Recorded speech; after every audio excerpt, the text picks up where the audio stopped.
आप जैसे व्यक्तित्व विद्वान गुरु बैठे हैं, जनक जी जैसे विद्वान विधेय राजा पिता तुल्य ससुर तुल्य पिताजी बैठे हैं, ज्ञानी पुरुष बैठे हैं, और आप मुझसे पूछ रहे हैं कि भरत तू क्या चाहता है। जैसे ही महाराज गुरुदेव ने कहा हाँ भरत वो कहो तुम क्या चाहते हो। भरत जी ने कहा महाराज हमसे बड़े बड़े दिग्गज लोग बैठे हुए हैं, भला मैं क्या कहूँ।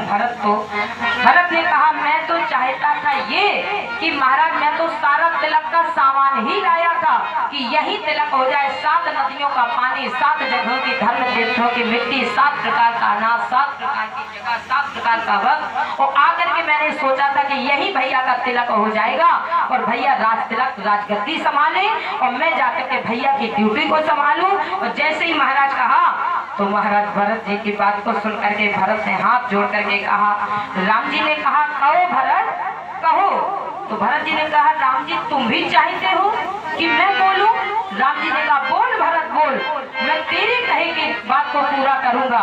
मैं तेरी आंखों में चमकते हुए आंसुओं को नहीं देख सकता हूँ, लेकिन जो तू कहेगा मैं वही करूंगा। जैसे ही महाराज भरत जी ने कहा अगर आप मुझसे पूछना चाहते हैं, मैंने तो देखा है कि बड़े बड़े लोग, बड़े बड़े गुरुवर बैठे विद्वान लोग, जो भरत जी ने कहा मुझे कहा हूँ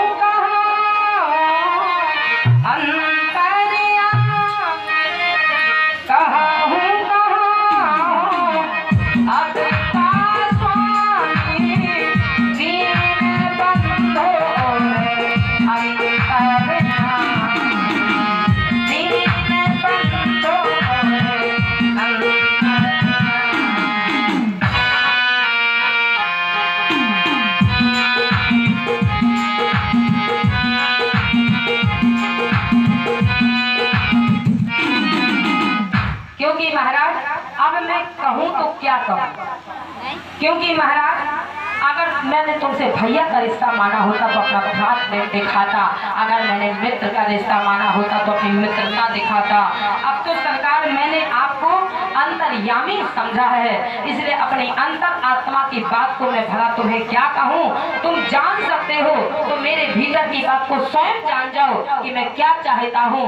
जैसे कि सीता जी ने जब पूजा की थी, गौरा मैया की पूजा की ने अधिक अनुरागा निज अनुरूप सुभग वर मांगा, तो सीता जी के भीतर की बात को मैया गौरा समझ गई, और जब गौरा समझी तो गौरा ने बोल दिया मन जा हीरा चोमिले सोवर सहज सुंदर सांवरो।